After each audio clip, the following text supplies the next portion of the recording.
July 1518. In the streets of Strasbourg, a woman steps outside her home and begins to dance.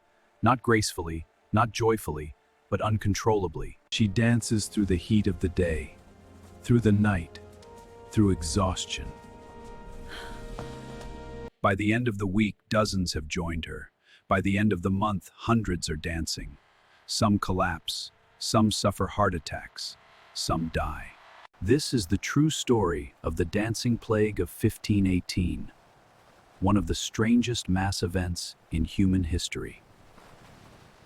In 1518, Strasbourg was a prosperous city within the Holy Roman Empire, today part of France. It was a tense time in Europe. The region had endured failed harvests, famine, disease outbreaks, economic instability. The early 1500s were marked by social stress and religious anxiety. People deeply believed in divine punishment, curses, and supernatural forces. The human mind was already stretched thin, and then it began. According to historical records, on July 14, 1518, a woman known as Frau Trophea stepped into the street and began to dance. There was no festival, no musicians, no visible cause. She danced for hours. Neighbors assumed she would stop. She didn't. She danced for an entire day, then another. Within days, others joined her, not willingly. Witnesses reported blank expressions, shaking limbs, and movements that seemed forced, almost painful. Within a week, over 30 people were dancing. Within a month, reports suggest as many as 400 individuals were affected. Strasbourg was spiraling. The summer heat was brutal. People danced in heavy clothing. They collapsed from exhaustion. Some reportedly died from strokes, heart failure, or sheer physical collapse. City officials were alarmed, but instead of stopping the dancing, they encouraged it. Why? Because physicians at the time believed the dancers were suffering from overheated blood. The prescribed cure? More dancing. Authorities cleared guild halls. They built wooden stages. They hired musicians to accompany the afflicted. The logic was simple. If they danced it out, they would recover. Instead, the numbers grew. The city's solution had turned into fuel. In 16th century Europe, illness was often seen through a religious lens. Many believed the dancers were cursed by Saint Vitus, a Christian saint associated with neurological disorders and involuntary movement. The condition became known as Saint Vitus dance. Some claimed it was divine punishment. Others believed demonic forces were at work.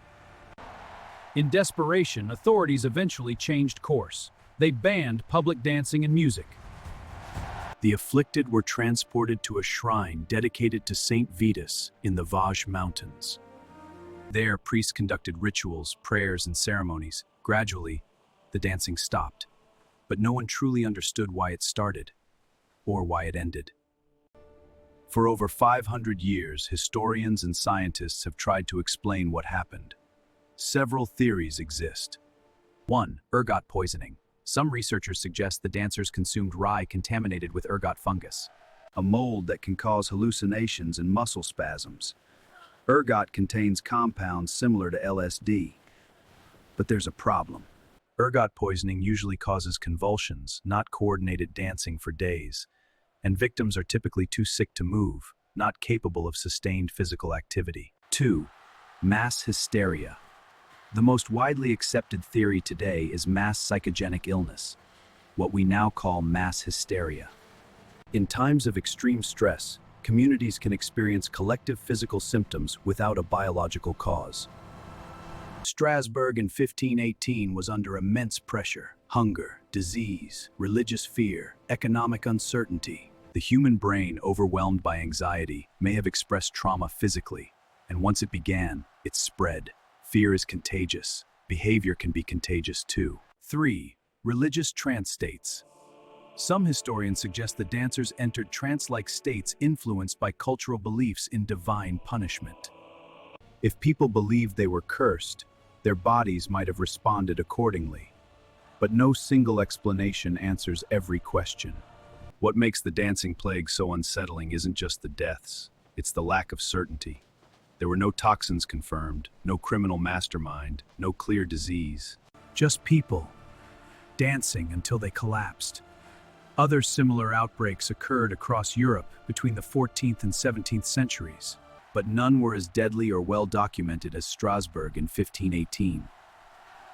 Imagine walking through your city and seeing your neighbors dancing against their will, faces pale, bodies trembling, unable to stop. The dancing plague of 1518 reminds us of something uncomfortable. The human mind is powerful. Powerful enough to heal, powerful enough to break, and sometimes powerful enough to make an entire city dance to death. Thanks for watching. If you enjoyed this video, please like this video and subscribe to this channel for more videos like this.